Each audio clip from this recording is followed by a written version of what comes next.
Graça e paz do Senhor Jesus Cristo. Estou eu aqui, Clécius, pastor Daniel. Estamos na nossa escola bíblica digital. Vamos conversar um pouquinho hoje, né, pastor? Sim, graça e paz para todos que estão nos assistir. Que Deus te abençoe, que Deus esteja a direcionar essa conversa. E hoje nós queremos conversar e talvez tirar alguma dúvida que você tenha a respeito de batalha espiritual, né?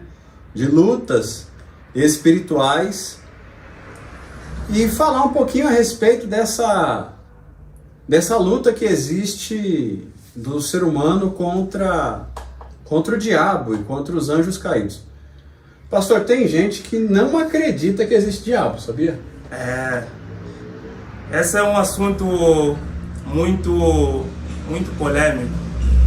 Porque realmente existem sim pessoas que não acreditam, só que não é bíblico, né? Porque de Gênesis e Apocalipse nós vamos ver que a luta mesmo está nesse mal, nessa força, né? Que tenta derrubar os que são de Cristo, ou para impedi-los, né, de chegar a Cristo, para que eles possam levar para onde foi feito um lugar de fogo, vamos falar mais lá à frente, onde só foi feito para ele e os seus anjos. E ele não quer ir lá sozinho, então vai confundindo as mentes, vai confundindo as pessoas e vai levá-los para aquele lugar que só foi feito para ele e os seus anjos. Então, antes de começarmos isso, eu quero ler aqui um texto que está em 1 Pedro, capítulo 5, verso 8. Diz assim: sede sóbrios e vigilantes. O diabo, vosso adversário, anda em derredores, como leão que ruge, procurando alguém para devorar. Resiste-lhe firme na fé, certos de que sofrimentos iguais aos vossos estão se cumprindo na vossa imortalidade espalhada pelo mundo. Então nós aqui vemos que Pedro, pastor, está a dizer bem claro que existe uma batalha, que existe um inimigo. E ele dá o nome do inimigo. Exatamente, que é diabo.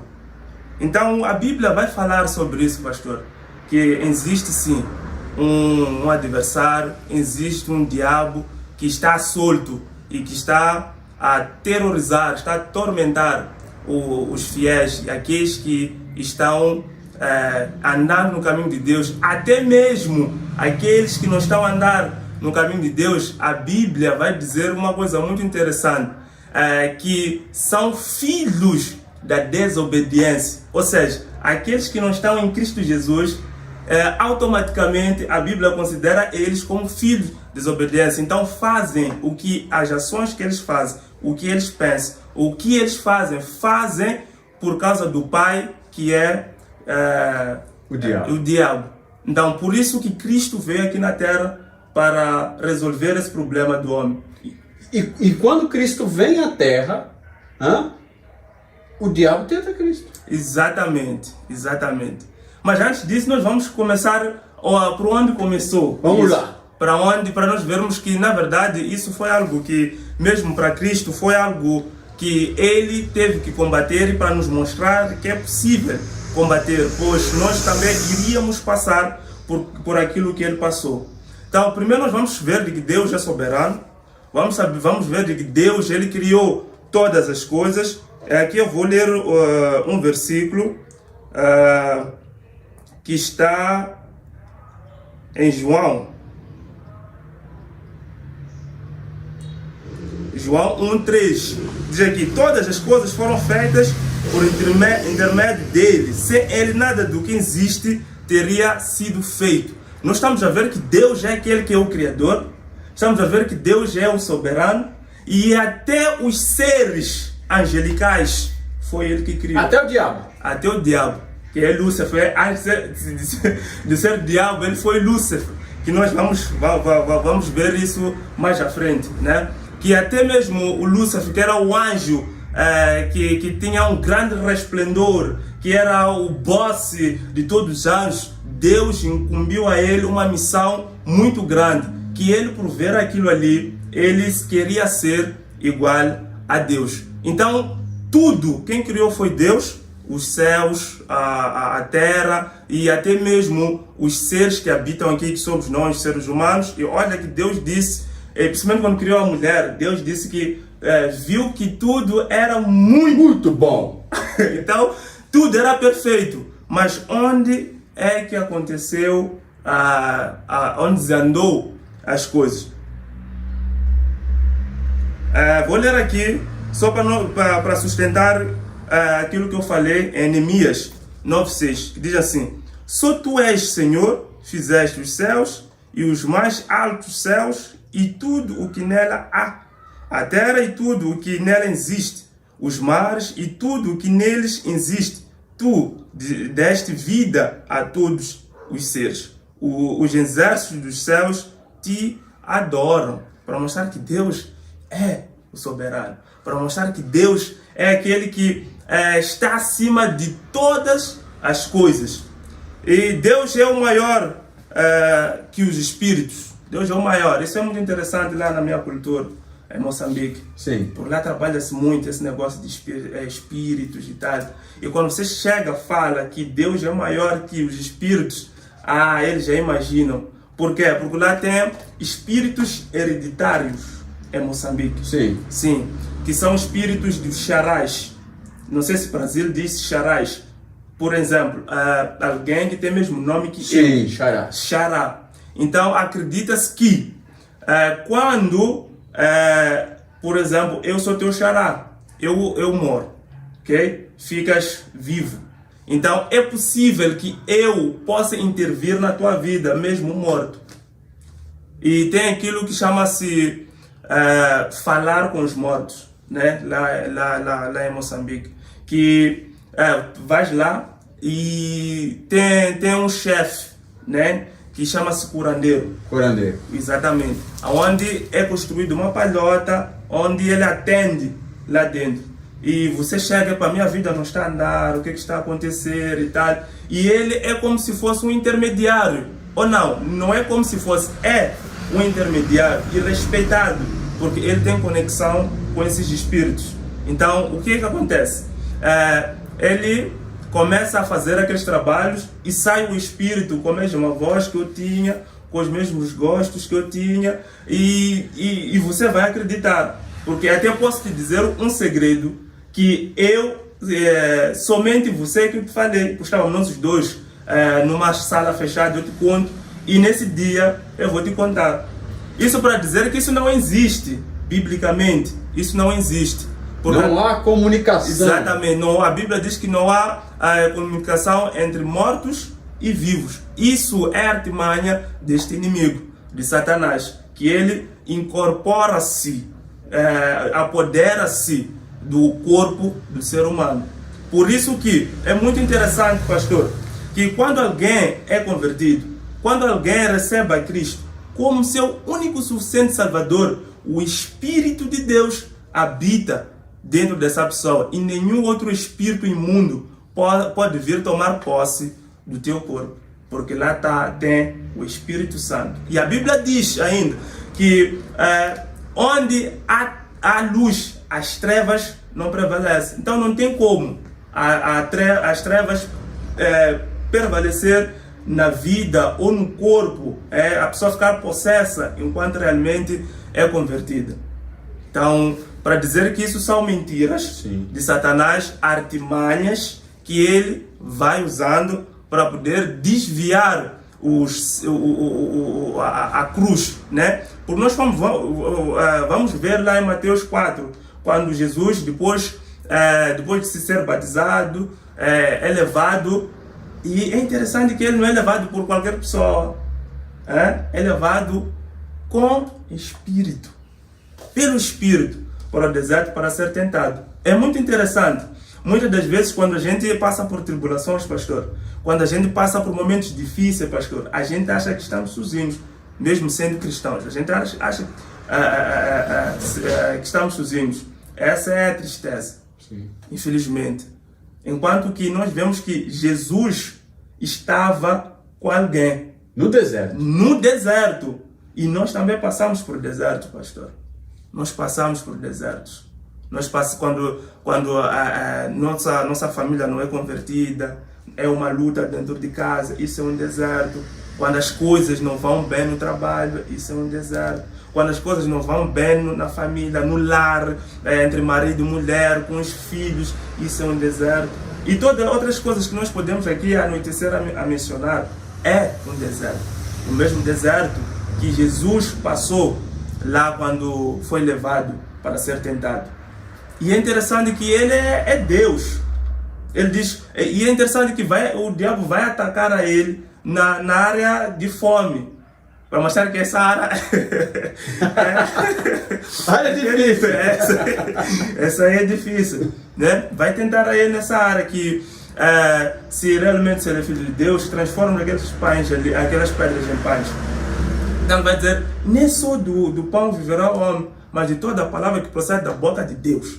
Para mostrar que nós também, hoje, nós temos as Sagradas Escrituras, temos a boca de Deus, temos as Sagradas Escrituras. Então, nesses momentos difíceis, quando nós ouvirmos vozes, pastor, quando nós ouvirmos vozes no nosso ouvido, na nossa cabeça, no nosso coração, nós ouvirmos essas vozes, nós temos que lembrar que, olha, nós não estamos sozinhos, assim como o próprio Deus falou que não só de pão viverá o homem, que é aquilo que ele estava a ser tentado, sim, mas sim da palavra, aquilo que a palavra de Deus diz a respeito daquilo que nós estamos a ser tentados, se vale a pena ou não. Então esse é um trabalho de Satanás mesmo, tentar. Deus não tenta, ok? É uma coisa muito interessante quando a gente vê essa palavra de tentação, a gente fica, nossa, mas Deus que é bom, Deus que é justo, Deus, será que Ele é capaz de tentar-nos? Bom, Deus é soberano, Ele pode até tentar, mas essa não é a característica, sim, de Deus, de tentar os seus, mas Ele prova os seus, prova a fé dos seus, ok? Então é nessa provação que o acusador entra na sua ação de tentador, para que a gente caia naquela provação e a gente não seja aprovado na fé. É isso que o Satanás, esse é o trabalho de Satanás. Esse é o trabalho. Nós podemos ver isso na história de Jó. Sim. Nós podemos ver, essa é uma história muito boa de nós estarmos aqui a conversar, onde ele estava por aí perambulando pela terra e Deus vai lhe dizer, o que estás a fazer aqui? Estou perambulando pela terra. E ele vai dizer, viste o meu servo Jó? Aí já começa a acusação. Não, é porque ele está bem na vida. Não, é porque não tem nada não tem o que fazer, né? Só pode te adorar, portanto, ele ser bom, né? Ele não tem nada para reclamar, ele está bom. Então isso é onde Deus diz, então vai, mas não lhe tira a vida. Porque eu sei que o meu servo, ele é fiel. A pergunta é, quem está nos assistindo? Vocês são fiéis a Deus? Porque aquele que é fiel resiste à provação e é aprovado. Nunca cai. Assim como Jó. Embora que Jó lá à frente depois começou a meter água, mas depois se consertou. Ai. Então, voltando para aquele assunto, né? Que na verdade existem muitos anjos. Nós podemos ver em Apocalipse, por exemplo, 5:11, que diz assim: então olhei e ouvi a voz de muitos anjos, milhares e milhares e milhões.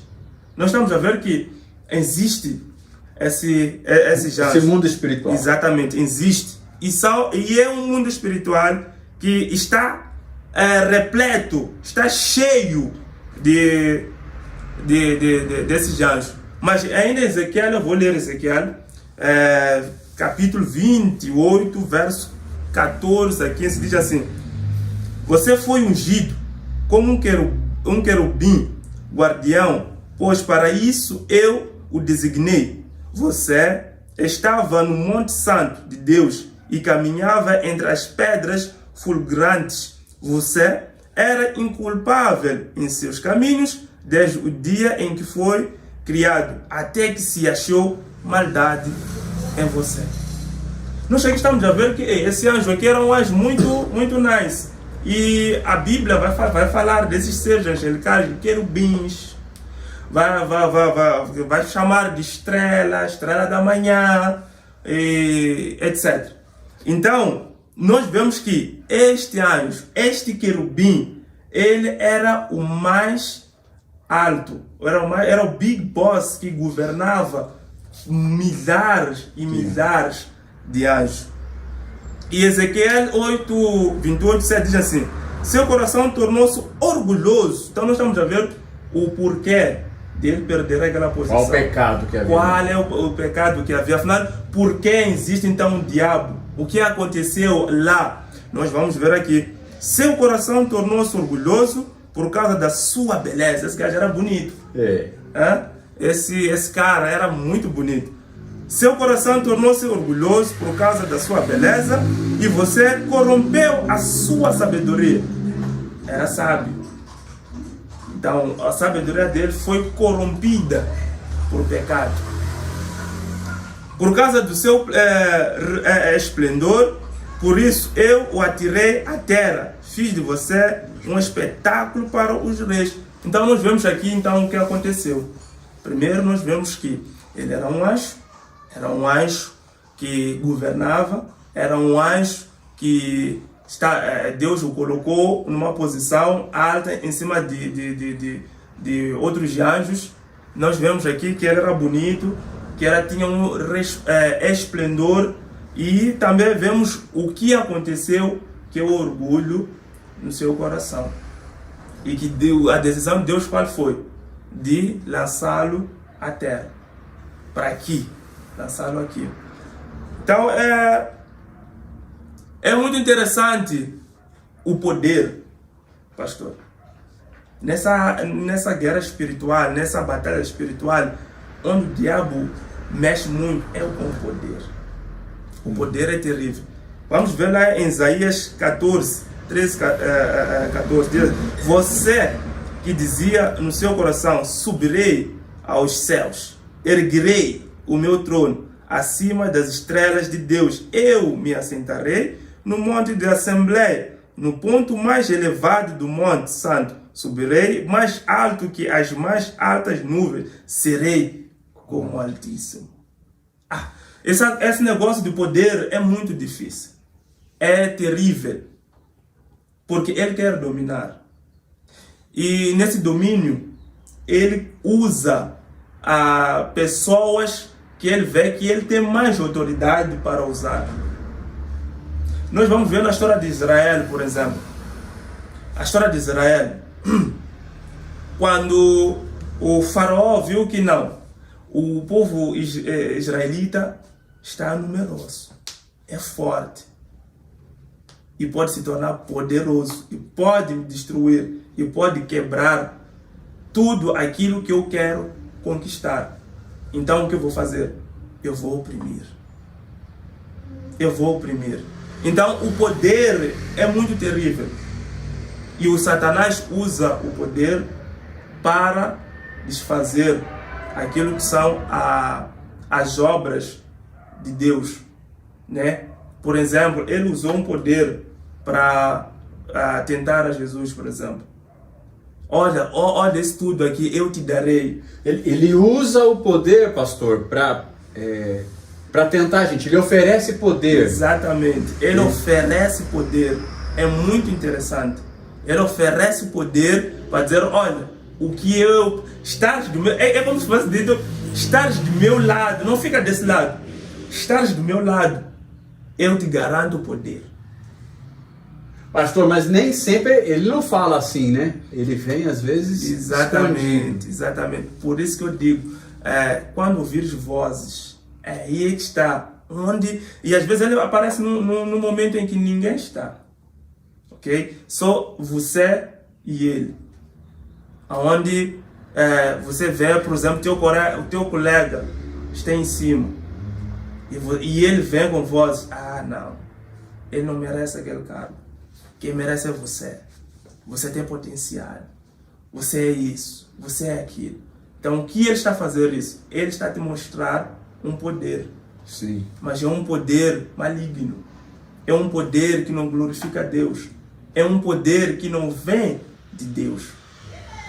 Para quê? Para poder te manchar, para poder te acusar, para poder ele ter domínio sobre ti.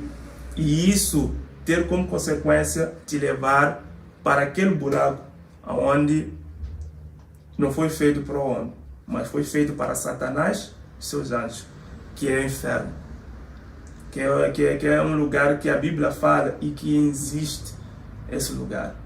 Está preparado? É outra coisa que as pessoas não acreditam no diabo e não acreditam no inferno. Exatamente. Mas inferno, a Bíblia vai falar. Inferno existe. E é interessante que mesmo lá em Apocalipse vai dizer o término disso tudo. Em Apocalipse vai dizer o término disso tudo. Primeiro começa em Mateus 24. Ok? Podemos abrir até. Tendo Jesus saído do templo, ia-se retirando, quando se aproximaram dele os seus discípulos para lhe mostrar as construções do templo. Ele, porém, disse: não vedes e tudo isto? Em verdade vos digo que não ficará aqui pedra sobre pedra, que não seja derribado. No Monte de Oliveiras achava-se Jesus assentado. Quando se aproximaram dele os discípulos, e em particular, e lhe pediram: diz-nos quando sucederão estas coisas e que sinais haverá da tua vinda e da consumação do século. Ele lhe respondeu: vede que ninguém vos engane. Aí está a dizer: vede que ninguém vos engane. Porque naquele dia, naquele período, naquela época, vai haver pessoas que vão vir para nos enganar, para nos desviar, pois o tempo está próximo. Então ele vai dizer o que vai acontecer então nesse tempo, que estará próximo para o final desse cara, desse gajo, desse satanás, desse capeta, desse abusador, desse tudo, negativamente. Vai dizer assim: porque virão muitos em meu nome, dizendo eu sou o Cristo, e enganarão a muitos. Então, se nós formos olhar agora, pastor, isso não está a existir. Sim, muitas pessoas falando em nome de Jesus, pregando, enganando a muitos. Exatamente, enganando a muitos. Aí a Apocalipse vai dizer, até mesmo os escolhidos correm risco. Sim. Até mesmo os escolhidos, de tão forte que eles vão enganar, até os escolhidos correm risco de serem enganados. Então isso é algo óbvio, é algo que naquela altura existia vários Cristos, mas não vários Jesus Cristo, mas não aquele o escolhido, o Messias. Sim. Nesse caso. Havia sim vários, por isso vai dizer, vai haver sim vários falando, fingindo que eles são realmente o enviado, enquanto não. Aí continua. E certamente ouvireis falar de guerras e rumores de guerras. Vede, não vos assusteis, porque é necessário assim acontecer, mas ainda não é o fim. Para dizer que, se você for a ver, é meio esse filme, ok? Guerras, rumores de guerra, você ali a gritar, não te preocupes, ainda não é o fim. Então, os sinais da vinda de Jesus são acompanhados, a vinda de Jesus é acompanhada por sinais. Sim. Okay? Porque a Bíblia diz em Hebreus, Cristo morreu uma única vez pelos nossos pecados. E na segunda vinda dele, ele virá não para morrer, mas para vir buscar aqueles que estão esperanciosos nele. A pergunta é: você está esperancioso em Cristo, na sua vinda? Porque a vinda dele é iminente. O que quer dizer isso? Que pode ser a qualquer momento. Sim. Então, você está preparado se Cristo vier? Quando você ouve o acusador, quando você ouve, quando nas tuas batalhas, nas tuas lutas, tens vencido o maligno, tens perseverado, tens resistido e ele fugir de ti. Porque Cristo pode aparecer hoje, pode ser amanhã, qualquer dia, ele vai aparecer. Isso é o que a Bíblia vai dizer com clareza, que vai acontecer. Vinda, a chegada. A chegada dele vai, porque está escrito. Mas a pergunta é essa mesmo. Tu estás preparado quando ele vir? Então é uma reflexão para a gente pensar nisso. Aí ele continua, não vou dar muito, porque tem muito assunto aqui que podemos falar ou desenrolar no andar do tempo, ou numa outra oportunidade, sim. Mas eu quero salientar aqui 7, versículo, diz assim: porquanto se levantará nação contra nação, reino contra reino, e haverá fome e terremotos em vários lugares. Porém, tudo isto é o princípio das dores. Então sereis atribulados e vos matarão, sereis odiados por todas as nações por causa do meu nome. Nesse tempo, muitos hão de se escandalizar, trair e odiar uns aos outros. Levantar-se-ão muitos falsos profetas e enganarão a muitos. E por se multiplicar a iniquidade, o amor se esfriará de quase todos. Para dizer que essa época vai ser uma época muito difícil, onde o amor vai se esfriar. Se nós formos olhar agora, o amor não está a se esfriar. Não está, pastor? Está a se esfriar. O amor pelo irmão, pelo próximo, está a se esfriar. Nós estamos a ver até irmãos que se matam. Sim. Nós estamos a ver o pai que estupra a sua filha. Em Moçambique, esses casos são grandes, sabe? Qual é quando essa pessoa é chamada e sentam com ela e querem entender a mentalidade. Essa pessoa sabe o que diz? São espíritos maus. Sério? São espíritos maus. Eu não sei, diz assim, eu não sei o que está a acontecer, eu não sei, mas é um espírito que se apoderou de mim. Para mostrar que em Moçambique, parece que principalmente lá naquelas zonas recônditas, mais fechadas, é um lugar onde o diabo tem mais autoridade. Então, essa ideia do feiticeiro ser o mediador é algo que na cultura é normal. Sim. Na minha cultura é normal o curandeiro vestir aquelas roupas, andar na rua. Quando há uma inauguração de estrada, ele vai lá, faz sacrifício. Isso na minha cultura é normal. Para nós mostrar o domínio de Satanás nas nações, para desviar a atenção da cruz, assim como queria desviar de Jesus, de ele não ir à cruz para fazer a sua missão de redenção, de expiação da humanidade. Pastor, e nós vamos... E como é que a gente enfrenta isso? Como enfrentar isso? É muito interessante. Enfrentar essa guerra, essa batalha, essa luta que é real, é só uma. É com a Bíblia. Bíblia e oração. Isso me lembra a EBF que a gente fez. A gente ensinou o livro Sem Palavras. Sim. Tinha uma música lá da cor verde, né? A vitamina B, né? Bíblia e oração. Que a Bíblia é quando Deus fala conosco. Aquilo que Jesus vai dizer. Não é só do pão viverá o homem, mas de toda a palavra que procede da boca de Deus. E a boca de Deus nesse momento é a Bíblia. E quando nós lemos a Bíblia, estamos a falar com Deus. Ele está a falar com Deus. E quando nós oramos, nós estamos a expressar aquilo que está no nosso coração diante de Deus.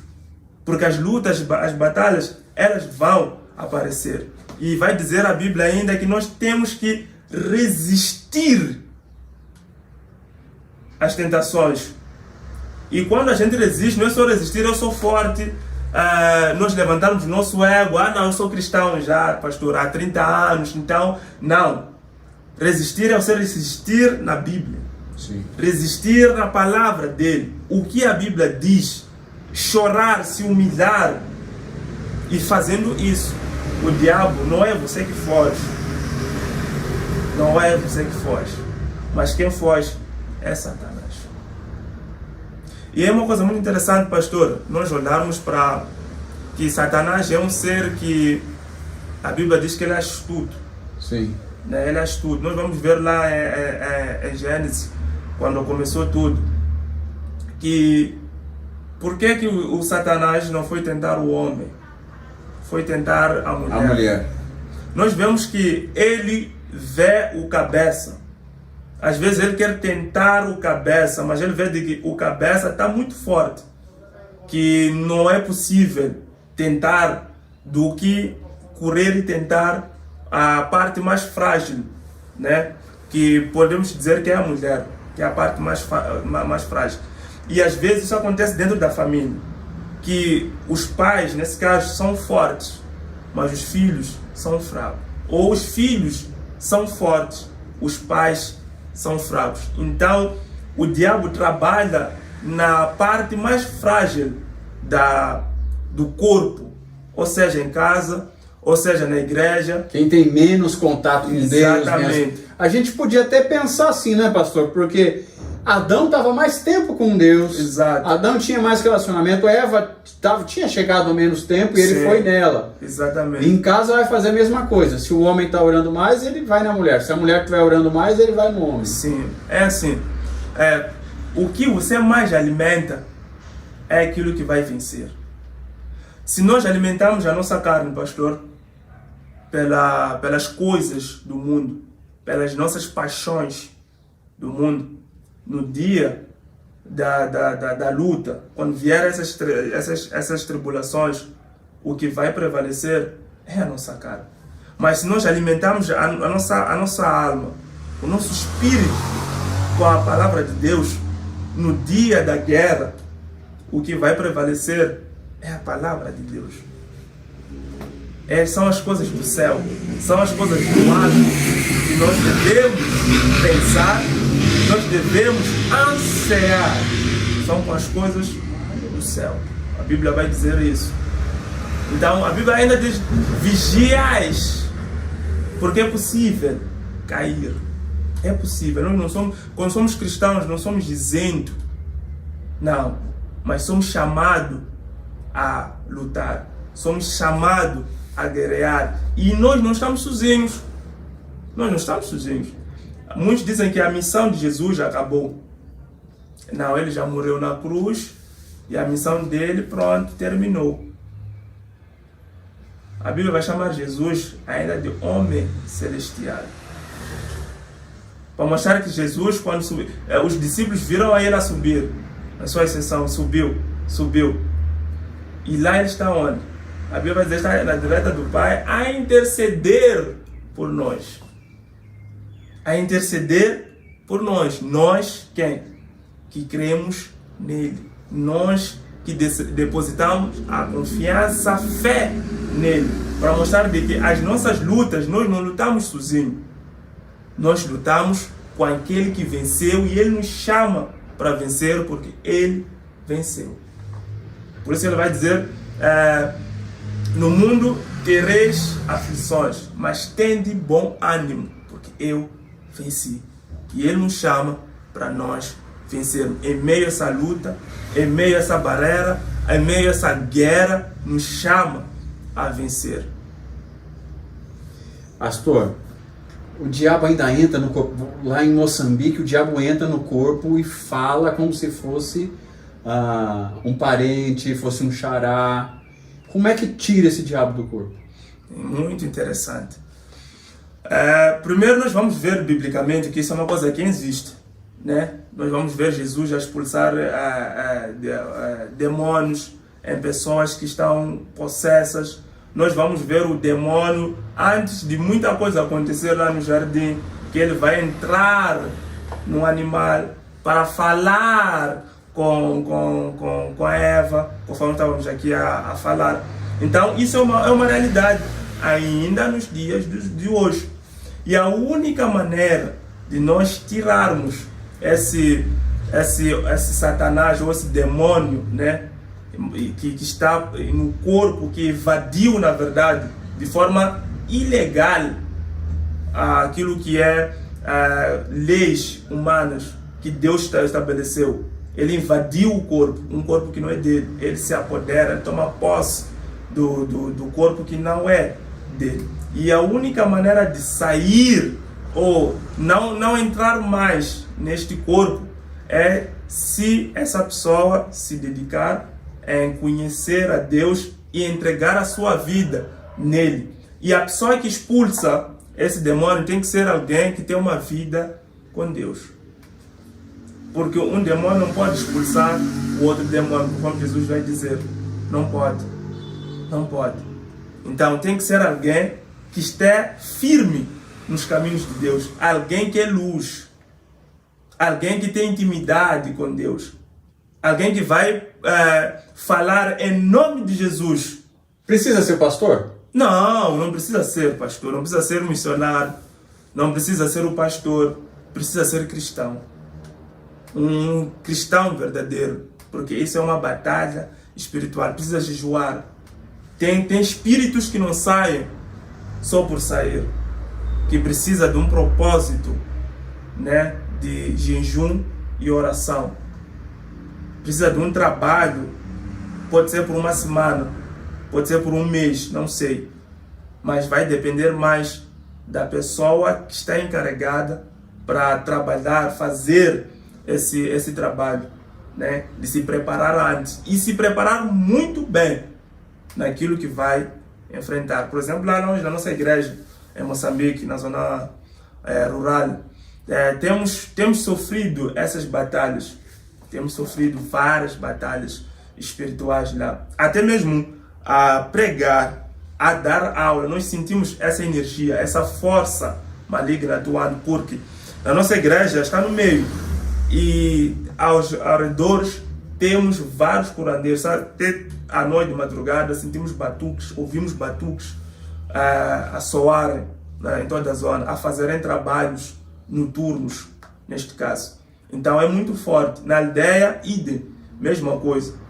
Estou lá a pregar, em meio daquela gente toda, o Satanás, a pessoa cai, possessa. Então, isso é uma coisa que acontece, que precisa mesmo de ter um preparo vinda da parte de Deus para nós. E é possível. É possível. É possível. É possível se você se dedicar. É possível se você se entregar. É possível se você haver em ti haver uma renúncia para as coisas mundanas e uma entrega para as coisas do alto. É possível. É possível vencer o inimigo. É possível. É possível. Dedique-se à palavra do Senhor. Dedique-se ao jejum e oração. Em nome de Jesus, todos nós seremos vencedores com essas práticas. Amém? Obrigado, Amém. pastor. Obrigado. Deus.